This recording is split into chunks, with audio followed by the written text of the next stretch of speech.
প্রধানমন্ত্রীর চীন সফরে কোনো ঋণ চুক্তি হবে না, তবে উন্নয়ন ও অর্থনৈতিক সহযোগিতা বিষয়ক সমঝোতা প্রাধান্য পাবে বলে জানিয়েছেন পররাষ্ট্রমন্ত্রী ডক্টর হাসান মাহমুদ। নিজ মন্ত্রণালয়ে সংবাদ সম্মেলনে তিনি আরও জানান, ২০ থেকে ২২টি সমঝোতা স্মারক সই হতে পারে। এছাড়া ১০ জুলাই চীনের প্রধানমন্ত্রীর সঙ্গে সৌজন্য সাক্ষাৎ করবেন প্রধানমন্ত্রী শেখ হাসিনা। ৮ থেকে ১১ জুলাই প্রধানমন্ত্রী চীন সফর করবেন।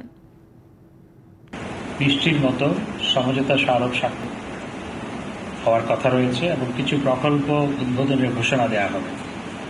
অর্থনৈতিক ও ব্যাংকিং খাত, বাণিজ্য বিনিয়োগ খাত, ডিজিটাল ইকোনমি, ষষ্ঠ নবম বাংলাদেশ চায়না ফ্রেন্ডশিপ ব্রিজ নির্মাণ, বাংলাদেশ হতে কৃষিপণ্য রপ্তানি, দুর্যোগ ব্যবস্থাপনা, পিপল টু পিপল কানেক্টিভিটি প্রভৃতি বিষয়ে সমঝোতা স্মারক স্বাক্ষরের কথা রয়েছে।